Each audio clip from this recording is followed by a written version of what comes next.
Time doesn't wait. It never has. It moves like a vast river, silent, unstoppable, carrying away every moment you thought you still had. The sun rises, not to remind you of beauty, but to remind you of motion. Whether you rise with it or hide beneath the covers, the world keeps turning. Every morning is a judgment. It asks, will you live or will you drift? And no matter how loudly you answer, your actions tell the truth louder. We live as if time owes us patience. We whisper, I'll start tomorrow, when I'm ready, when I have more energy. But someday is a mirage, the most dangerous lie ever told, because the truth is brutal and freeing at once. Life waits for nobody, not for your fear, not for your doubt, not for your comfort. Each sunrise is both mercy and warning. It gives you another chance to begin, and reminds you that one day it won't. The Stoics understood this. Marcus Aurelius wrote, "You could leave life right now. Let that determine what you do and say and think." He wasn't inviting fear. He was awakening urgency. He was telling us that awareness of death is not darkness. It's fuel for living. So when the light breaks through your window tomorrow, remember, that's not routine. That's a message. It's life whispering, you're still here. What will you do with this? There's something sacred about mornings. They're not just the start of a day. They're the reset of your soul. Every sunrise is an invisible invitation to begin again, to rise not only from your bed, but from your old self. And that's what this journey is about. 7 truths, 7 principles forged in the silence of ancient minds and tested in the noise of modern life. Each one is a step closer to what the Stoics called inner mastery, the art of ruling your mind before the world rules it for you. But here's what they never told you. Wisdom isn't learned in books. It's earned through mornings, through small choices that seem ordinary but shape everything. The discipline to rise, the courage to stay calm when life roars, the humility to begin again after failure. These are not moments of inspiration. They are acts of rebellion against chaos. And if you're here, listening to these words, maybe you already feel it. The quiet pull to live differently. To stop performing for a world that doesn't notice and start building a life that doesn't need applause. That pull is not weakness. It's your awakening. It's your nature remembering itself. Each of the 7 truths you're about to hear will challenge you, not with theories, but with choices. They will ask you to let go of excuses, to see your mornings as sacred ground, and to rebuild from the inside out. They will test your patience, your pride, and your discipline. And if you let them, they will remake you. Because this path, the Stoic path, is not about being emotionless. It's about being unshakable. It's about learning to face storms without losing your center, to find calm not after chaos but within it. So take a breath. Let the world fade for a moment. Feel the stillness behind your thoughts. That's where strength begins. That's where the true Stoic way lives. This is not just another message. It's a mirror. What you see in it will depend on how honestly you look. But if you're ready, truly ready, and to stop waiting and start becoming, then let the first truth speak to you now. Life waits for nobody, and neither should you. Time is not gentle. It does not pause when you hesitate. It does not slow down for your confusion or heartbreak. It moves forward, with or without you, like an endless river carrying away everything that lingers too long on its banks. We like to believe there's still time. We whisper it to ourselves when the alarm rings, when the fear appears, when the dream feels too big. I'll start tomorrow when I'm ready, when things calm down. But someday is the greatest thief you will ever meet. It steals quietly, not with force, but with comfort. It doesn't rob you in the dark. It lulls you to sleep in the light. And before you realize it, years have been traded for convenience, potential for distraction, dreams for delay. Marcus Aurelius wrote, "Do not act as if you were going to live 10,000 years. Death hangs over you. While you live, while it is in your power, be good." He wasn't writing about fear. He was writing about urgency.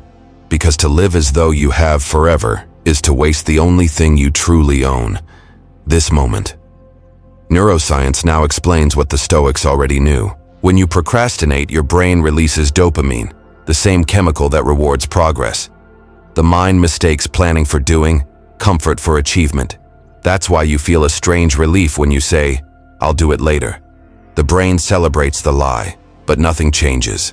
The task remains, the dream fades, and the guilt grows heavier each time you repeat the cycle. You become addicted to anticipation instead of action, trapped in a loop of false satisfaction. The Stoics would call that slavery. To be ruled by hesitation is to be ruled by illusion. They believed freedom begins not with time, but with decision. Not with ideal conditions, but with the courage to move while you're afraid. Imagine two people waking at the same hour. One opens their eyes, checks their phone, scrolls through the noise, already behind before the day begins. They drown in comparison, envy, and doubt. Their energy scatters before they've even left the bed. The other rises slowly, breathes deeply, and says to themselves, "This day is mine." They write one line, take one step, make one deliberate act toward their vision. By nightfall, they have moved forward. The other has drifted further behind. Both had the same time, the same hours, the same sun. Only one chose to meet it. Life doesn't reward the dreamer. It rewards the doer. It rewards those who move when they are not ready. Those who choose progress over perfection. Those who understand that hesitation is the costliest habit of all. Look around you. Someone is already working on the idea you're delaying. Someone is training while you are doubting. Someone is building the life you keep promising yourself. Time isn't cruel. It's indifferent. It simply flows. And if you refuse to move with it, it drags you instead. What if today was your last chance? Would you still wait for motivation? Would you still scroll through hours of other people's lives while yours passes quietly in the background? What if this morning was the one your future self has been begging you not to waste? We live as though the world will pause for our fear. But it doesn't. The sun will rise tomorrow whether you do or not. The seasons will turn. People will come and go. Opportunities will bloom and fade. All while you're waiting for a better time. But there is no better time. There is only this one. And it is slipping through your fingers as you read these words. The Stoics understood that time is the one resource that can never be replenished. You can rebuild wealth, rebuild trust, rebuild reputation, but you cannot rebuild a wasted day. That's why they lived with intention, even in the smallest acts. Because they knew, when you waste the morning, you waste the foundation of your life. Action does not always have to be grand. Sometimes it's simply choosing to begin, to make the call, write the first page, stand up when everything in you wants to stay seated. The mind will resist. It will whisper 1,000 excuses. Not now, not yet, not today. But each time you ignore that whisper and move anyway, you reclaim a piece of your freedom. Momentum doesn't come from motivation, it comes from motion. Even a small act carries the power to shift everything. The Stoics called this praxis, living wisdom through action. It's not about how much you do, but about refusing to be still when life demands movement. And that's the truth. Life demands movement. You can't stand still in a river. You either flow with it, or you fight against it until exhaustion pulls you under. The choice is brutal in its simplicity. Rise with life or be dragged by it. So tomorrow morning, when light touches your face, remember this moment. Remember that every second is a trade. You are trading your time for something, maybe peace, maybe purpose, maybe nothing at all. Choose wisely, because someday is not coming, and life waits for nobody. If something happens to you, life will keep moving. It always does. Your job will find a replacement. Your messages will stop being answered. Even the people who love you will, in time, adjust to your absence. It's not cruelty. It's nature. The world doesn't pause when one person falls. That's why your first duty is not to anyone else. It's to yourself. Because you cannot pour from an empty cup. You cannot build your dream, protect your family, or serve your purpose if your body and mind are collapsing. Most people wear exhaustion like a badge of honor. They call it sacrifice. They confuse destruction with devotion. They believe that to care for others they must forget themselves. But that is not strength. It's a slow decay, a quiet kind of dying. The Stoics would call this negligence of the soul. Epictetus said, No man is free who is not master of himself. Freedom begins with discipline, but it survives only with protection. Your mind is a fortress. Your body, its walls. And if you let them crumble, everything inside, your dreams, your clarity, your peace, is lost. Modern psychology has another name for this collapse: burnout. It doesn't arrive suddenly. It seeps in slowly, like water through cracks in stone. A few hours of lost sleep, a few skipped meals, a few moments of silence replaced by endless noise. And before you realize it, you wake up heavy, numb, unable to think, unable to care. Your brain is drowning in cortisol, the hormone of survival, screaming that you are in danger when you're only busy. You start reacting instead of choosing. You lose patience, perspective, and eventually, yourself. Burnout doesn't mean you're weak. It means you've been strong for too long without rest. The Stoics believed that self-care was not luxury. It was preparation. You sharpen the sword before battle. You rest the mind before decision. Because when the storm comes, it's not strength that saves you. It's stability. Resilience is not about pushing through pain. It's about being solid enough to bend and not break. Think of two people starting the same morning. One wakes late, grabs their phone, scrolls through the noise of other lives. They read anger, envy, and comparison before they've even left the bed. Their heart races. Their mind scatters. They rush out the door already losing a battle they haven't named. The other wakes slowly, drinks water, breathes deeply, moves their body. They take 10 minutes in silence before touching a single device to ask one question: who do I want to be today? And in that question, they anchor themselves. The day still brings storms, but they are steady in the wind. The difference between the two is not time, it's order. It's respect for the mind as the command center of the day. Marcus Aurelius reminded himself each morning, you have power over your mind, not outside events. Realize this, and you will find strength. The world will always be unpredictable. The people, the weather, the news, the noise. But your inner world is your responsibility. Guard it like a kingdom. Don't let the world trespass before you've built your walls. When you start your morning with chaos, you surrender before the day begins.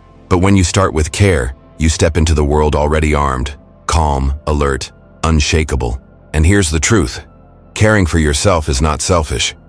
It's the most selfless act you can commit. Because when you collapse, everyone who depends on you collapses with you. Your family needs you steady. Your mission needs you whole. The world needs you strong, so start small. Eat with attention. Sleep as if it matters because it does. Move your body, even briefly. Spend 10 minutes in stillness before you offer yourself to the noise. That's not indulgence. That's leadership of the self. This is what it means to walk the Stoic path. Not to suppress emotion, but to cultivate energy. To treat your mind like sacred ground, and your body like the vessel of something greater. Every sip of water, every slow breath, every moment of silence before sunrise. These are not routines. They are rituals of power. And if you live this way, if you rise each morning with order, care, and clarity, then whether you realize it or not, you are already walking beside us. You are already living the discipline we call the true Stoic way. Because those who master their mornings don't just survive the day, they command it. They move with calm through chaos, and through their calm, they change the world around them. There was once a man who lived every day inside his own yesterday.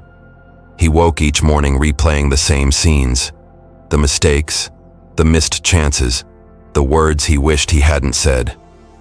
He walked through life looking backward, carrying his memories like stones in a bag that never emptied. And though the world around him kept moving forward, he stayed trapped in the moment he couldn't forgive.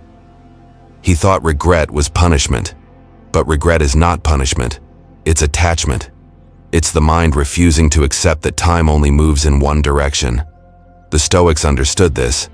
They knew that pain from the past cannot be erased, but it can be repurposed. Regret, when used correctly, becomes fire, fuel for transformation. When ignored, it becomes ash, cold, heavy, lifeless. Epictetus wrote, We suffer more often in imagination than in reality. Regret is exactly that, suffering in imagination. We replay events long after they've ended, feeling them again and again until they feel realer than the present. But what we are truly experiencing is not the past, it's the echo of it. Neuroscience now confirms what the Stoics felt in their bones. The human brain clings to negative memories more tightly than positive ones. It does this for survival, to remember danger, to avoid mistakes. But that same wiring turns against us when we replay old failures that no longer serve us. The brain doesn't distinguish between remembering and reliving. When you revisit a painful memory, your body releases the same stress chemicals as if it's happening now. Cortisol floods your system, your heart rate rises, your focus narrows, all for something that no longer exists. Yet the mind that built these neural paths can rebuild them. Through conscious action, through new experience, through deliberate choice, you can rewrite the brain's story. You can turn pain into pattern, not of sorrow but of strength. That's what the Stoics meant when they said, "What stands in the way becomes the way." Imagine again that same man. One morning, he decides to stop staring at the road behind him. He sits in silence and whispers, "I cannot change what has been, but I can choose what it means." He stands up and takes one small step towards something better, a call, a walk, a page written. And that step, as small as it is, changes everything. Because the moment you act, you teach your brain that the past is no longer in control. Regret loses its grip when you start moving. You can't think your way out of it. You can only act your way out. Ask yourself, how many hours, how many days have you spent wishing the past had gone differently? And what if even a fraction of that time had been spent building the next chapter instead? The past is a closed book, but you're still holding the pen. You can't erase what's written, but you can decide what comes next. The Stoics never denied emotion. They simply refused to let emotion become a cage. Marcus Aurelius reminded himself daily that the obstacle becomes the way. It's not just poetic, it's neurological. Each time you respond differently, each time you rise instead of replay, you train your mind toward strength. The brain rewires through repetition, not of regret, but of renewal. There is power in forgiveness, not of others, but of yourself. Forgiving yourself does not mean forgetting the past. It means honoring what it taught you. You are wiser now. You see clearer now, and that wisdom was purchased by pain. Don't waste it by living there. The Stoics believed every sunrise is rebirth. That's why morning carries such weight. It's not just the start of another day, it's the quiet proof that you have survived all your yesterdays. When you open your eyes, you are not the person who made those mistakes. You are the person who learned from them. So when regret whispers, "You failed," answer with action. When it says, "You lost too much time," move faster. When it says, "You're too late," remind it. The only time that exists is now. The past has no power without your attention. Withdraw it. Reclaim your energy. Use what broke you to build you. Because you are not what happened. You are what you do next. You are not your past. You are your progress. And every time you rise, the past grows quieter. Every morning you stand at a crossroads. One path leads to your dream. The other leads to someone else's. And whether you realize it or not, you make that choice the moment you wake. Most people spend their entire lives constructing the visions of others. They build companies that aren't theirs. They pour their creativity into someone else's empire. They trade their time, the most sacred currency, for a wage that keeps them comfortable but unfulfilled. They tell themselves they'll pursue their dream later, but later never arrives. Because by the time later comes, they're too tired to build anything of their own. The Stoics warned against this quiet surrender. They believed each person was born with a unique nature, a design written into the soul. To live contrary to it was to live in conflict with yourself. Marcus Aurelius wrote, "A man's worth is no greater than the worth of his ambitions." When you spend your days building what doesn't align with your nature, you betray that worth. Think of it this way. Every building you see, every invention, every book, every song, all began as one person's decision to build rather than delay. The difference between those who dream and those who achieve is not talent. It's obedience. Obedience to their inner calling. But building your own dream doesn't always mean quitting your job or burning the bridges behind you. It means refusing to abandon your essence. It means carving time, even in the smallest moments, to serve what gives your life meaning. There's a man who wakes before sunrise every day. He works long hours at a job he doesn't love, but before he leaves, he spends 40 minutes writing, not for fame, not for money, but because writing is how he keeps his soul alive. Over years, those 40 minutes become chapters, and those chapters become a book that outlives him. That's how dreams are built, quietly, faithfully, morning by morning. Then there's another man. He has the same dream, but never begins. He tells himself he'll write when things are stable, when he has more time, more energy, more inspiration. He scrolls through the success of others, feeling both admiration and envy, unaware that the only difference between them is movement. One chose to build, the other chose to wait. And that's the law of life. If you don't build your dream, someone else will hire you to build theirs. It's not punishment. It's nature filling the vacuum of inaction. The Stoics believe that purpose is not something you find. It's something you create through disciplined action. Seneca said, "Luck is what happens when preparation meets opportunity." The universe responds not to wishes, but to work. Every time you take one small, consistent step toward your purpose, you declare to life itself, "I am ready." So, how do you begin? You start where you are. You take what you have, however little, and you use it. You build a single brick each morning. You protect that time like sacred ground, because it is. It's the hour when the world is quiet enough for your inner voice to speak. The voice that knows what you're here to do. You don't need a grand plan. You don't need approval. You don't even need to announce it. In fact, the Stoics would tell you not to. They would say, you don't have to announce your dream. Just build it quietly. That's the Stoic way. Because silence protects your vision from the noise of doubt and envy. It gives your dream space to grow roots before it faces the wind. So tomorrow morning, before the obligations of the day consume you, ask yourself one question. Whose dream am I building today? If the answer isn't yours, find a way, no matter how small, to reclaim a piece of it. Wake a little earlier. Turn off the noise a little sooner. Do one thing that belongs to your nature. You don't need to move fast. You just need to move. Because every day you delay, your dream gathers dust, while someone else's grows stronger in your hands. The Stoics believed fulfillment was found not in comfort, but in creation. In using your brief time on earth to build something that reflects who you truly are. And when you build from that place, every morning becomes holy. Every action becomes sacred. And every step, however small, becomes a victory of the spirit.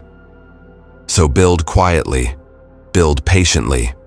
Build without applause. Because the day will come when your work will speak so loudly that you won't have to. Life belongs to the builders, not the waiters. And the builders? They rise before the world does. In a world addicted to noise, silence has become rebellion. Everywhere you look, people are announcing what they plan to do, what they've done, what they think they'll achieve next. Every thought is broadcast, every dream displayed, every step shared. But here's the quiet truth. The more you show, the less you grow. Dreams are like seeds. They need darkness to take root. If you dig them up too soon to show the world, they never grow strong enough to survive the light. You water them with focus, feed them with effort, and let time do the rest. That's how things grow. In silence first, in strength later. The Stoics understood this long before social validation became currency. They believed that true progress is inward. It doesn't need to be witnessed to be real. Epictetus warned that the more you seek approval, the less free you become. Because the moment you let the eyes of others define your worth, you stop building for truth and start performing for applause. Modern science agrees. When you announce your plans, your brain releases dopamine, the same chemical that rewards real achievement. You feel the satisfaction before you've done the work. That false reward tricks you into stopping halfway, convincing you've already succeeded. The crowd claps and your brain says, "We made it." But you haven't. You've just traded discipline for decoration. There's a reason the great builders of history worked quietly. They understood that noise is distraction. They protected their process like treasure. They didn't talk about what they were doing. They simply did it. By the time the world noticed, their work was undeniable. Think of an artist painting in a small, dimly lit room. No audience. No applause. Just the steady rhythm of brush on canvas, day after day. Years later, that work becomes a masterpiece. Not because the world believed in it, but because the artist did. Or the man who trains before dawn, when the city still sleeps. No one sees the sweat, the repetition, the silence. But when he steps into the world, his strength speaks without words. That's the law of quiet creation. The deeper the roots, the stronger the tree. You don't owe the world your process. You owe it your excellence. And when success finally arrives, when the dream takes form, when the work bears fruit, even then, silence is still power. Because celebration invites attention, and attention invites envy. Sometimes not even out of malice, but out of reflection. Your progress reminds others of what they haven't done. And if your foundation is not yet firm, their doubts can shake it loose. The Stoics would say, guard your peace as you would guard your fortune. Share only when the work can stand without your defense. Until then, let it grow unseen. There's a strange purity in anonymity, the kind of purity that modern life has almost forgotten. To build without needing praise, to succeed without needing witnesses, to love your craft more than the recognition it brings. That's freedom. So when the urge comes to announce your next move, pause. Ask yourself, does this serve my growth or my ego? If it's ego, stay silent. If it's growth, let the results do the speaking. Because the truth is, the world doesn't need another promise. It needs proof. And proof is quiet. It's built from repetition, not revelation. It's forged in nights when nobody is watching and strengthened in mornings when nobody applauds. The Stoics lived by one rule: speak less, do more. They measured themselves not by their plans, but by their peace. And peace only lives in silence. So work. Work without noise, without validation, without the performance of progress. Build like the seed in the dark soil, patiently, unseen, unstoppable. When it blooms, it will be undeniable. When it's ready, the world will know. Not because you told them, but because they'll feel it. Let your silence become your strength. The world is loud. Everyone has something to say. Advice, judgment, opinion. Every post is a sermon. Every scroll 1,000 whispers telling you how to live, what to chase, what to fear. But in that ocean of noise, clarity is rare. And if you don't choose your voices carefully, the noise becomes your compass. Marcus Aurelius once wrote, "The opinion of 10,000 men is of no value if none of them know anything about the subject." It's a line of quiet rebellion, a reminder that wisdom isn't democratic. Truth isn't decided by volume or popularity. You can be surrounded by noise and still hear nothing worth following. Modern life makes this harder than ever. We carry the voices of the world in our pockets, a constant stream of emotion, outrage, and comparison. Social noise hijacks your attention, one notification at a time. And slowly, without realizing it, your mind begins to shape itself around the chaos. You start to measure yourself by other people's timelines. You start to doubt your own rhythm. You stop hearing your inner voice, the only one that ever mattered. The Stoics believed that peace begins where noise ends. They practiced silence not as withdrawal, but as protection. Epictetus warned, "Avoid the gossip of men who think they know what's good for others." Because when you allow too many voices inside your mind, you lose authority over your own life. You become a collage of opinions, not a person of principle. Think of how easily this happens today. You tell a friend your dream, they laugh. You share your idea online. Strangers tear it apart. You open your heart to family. They project their fears onto you. And slowly, without noticing, you begin to shrink your vision to fit their limitations. That is how potential dies. not through failure, but through interference. The Stoics had a rule for this. Filter your circle. Not everyone deserves access to your mind. Not every voice deserves to echo inside your head. Surround yourself with people who live the results you respect, not those who talk about them. If you want to master discipline, learn from those who live it quietly. If you want peace, seek those whose calm feels contagious. If you want strength, walk beside those who move with intention. In a world of endless talking, pay attention to the ones who listen. Their silence often carries more truth than the noise of 1,000 opinions. And remember, even good intentions can mislead. People often speak from their own fear, not from your potential. Their advice is filtered through their insecurities. What they call realistic is often just the limit of their imagination. So ask yourself, who am I letting speak into my life? Do their words build me or break me? Do they challenge me or chain me? Do they lead me closer to calm or deeper into confusion? The answers will tell you everything you need to know. Silencing the wrong voices isn't arrogance, it's clarity. When you turn down the world's volume, you start to hear the faint sound beneath it, your intuition. That voice is calm. It never shouts. It waits patiently for you to listen. It already knows the way. It's just been drowned out by everything else. So create distance. Spend time in silence. Read slowly. Listen selectively. Because not all noise is information, and not all sound is truth. Wisdom is quiet because it doesn't need to convince you. It simply is. Marcus Aurelius wrote his meditations not for the crowd, but for himself. He didn't post them, didn't read them aloud, didn't seek applause. They were letters to his own soul, reminders to stay centered in a world of chaos. That's the true practice, to seek stillness not because the world is calm, but because it never will be. If you seek clarity, keep walking with those who value silence, the true Stoic way. Because peace isn't found in isolation, it's found in discernment.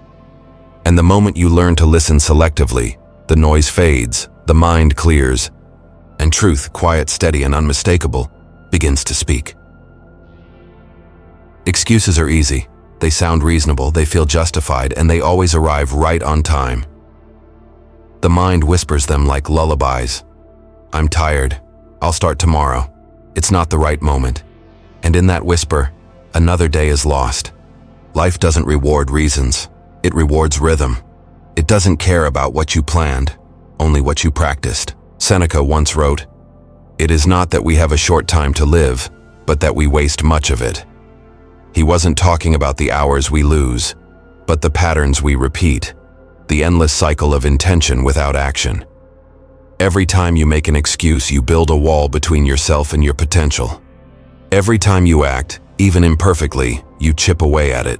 The Stoics understood that success was not built in moments of brilliance, but in the discipline of repetition. They believed greatness was simply goodness practiced daily. And now, centuries later, neuroscience agrees. The brain is not fixed, it's fluid. Every thought, every action, every habit shapes it. A process called neuroplasticity. When you repeat something often enough, your neurons build a pathway like a trail through grass.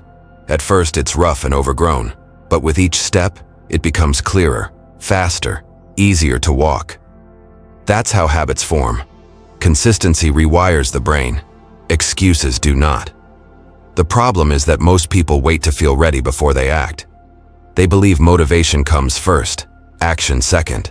But the mind doesn't work that way. Action creates motivation, not the other way around. Each small act sends a signal to the brain. I am this kind of person.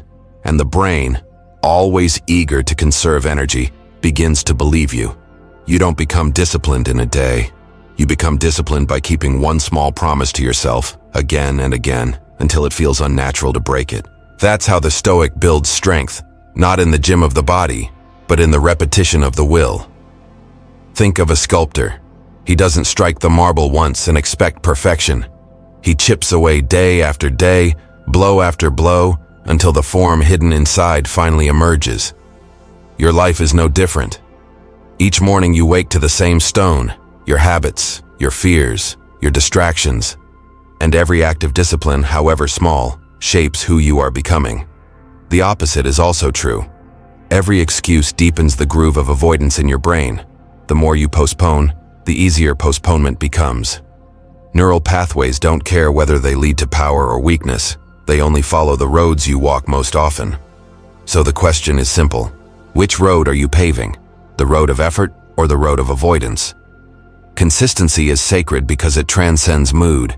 It doesn't ask how you feel. It asks who you are. There will be days when motivation dies, when fear shouts louder than reason, when failure feels permanent. But discipline doesn't vanish with emotion. It waits quietly in your choices. The Stoics believed that each day was a rehearsal for virtue. You don't become patient by thinking about patience. You become patient by practicing it in irritation. You don't become calm by studying peace. You become calm by choosing silence when anger burns. Virtue is muscle memory for the soul, and that's why mornings matter. They are the smallest stage where the greatest battles are fought. The decision to rise when the alarm rings, to drink water instead of scrolling. Each act seems trivial, but every act is a declaration, a statement to the universe. I will not drift. If you repeat that enough, life begins to bend toward you. Doors open not because you wish them to, but because you've trained yourself to keep walking long enough to find them. Momentum is the quiet reward of consistency. It doesn't announce itself with fireworks. It arrives in peace, the kind of peace that comes from trust in yourself. Because that's what consistency truly gives you. Trust. Every time you keep a promise to yourself, you prove you are reliable. You no longer wait for confidence. You become it. And from that inner trust, all progress flows. So stop waiting for perfect conditions. Start where you are. Write one line. Stretch for 5 minutes. Learn one paragraph. The act itself doesn't matter. The repetition does. Because life doesn't count intentions. It counts actions. Even small steps done daily are sacred. They build the rhythm of mastery, the calm of trust, and the strength that does not shout. And when you look back years from now, it won't be the grand gestures that defined you. It will be the quiet mornings you refuse to waste. Every sunrise tells the same story. Time moves, with or without us. It never slows, never waits, never turns back. And yet, inside that unstoppable current, we hold one quiet power. We can choose how we rise. You've walked through 7 truths, each a mirror, each a challenge, each a call to remember who you are beneath distraction, fear, and noise. You learned that life waits for nobody, that the river never stops flowing, and hesitation only drowns you faster. You learned that self-care isn't indulgence, but armor, that the body and mind are the fortress you must guard before the battle even begins. You learned that regret can either bury you or build you, that the past is not punishment, but raw material for transformation. You learned that every morning, you build something, either your own dream or someone else's. You learned that silence is not weakness, but strength, the soil where greatness grows before it's seen. You learned that not every voice deserves your attention, that peace belongs to those who listen selectively. And finally, you learned that consistency, not excuses, shapes destiny, that discipline is the truest form of faith in yourself. These are not lessons to admire, they are disciplines to live. Because the Stoic path is not philosophy in words, it's philosophy in motion. Every act of presence, every controlled breath, every decision to rise instead of drift is a quiet revolution against chaos. The Stoics never promised comfort, they promised clarity. They taught that control does not lie in the world around you. It lies within.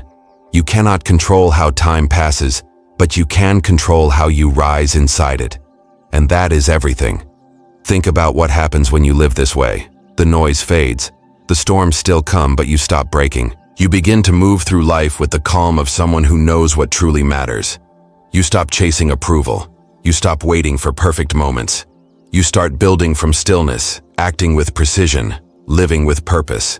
Each morning becomes sacred, a chance to test your strength, renew your discipline, and return to yourself.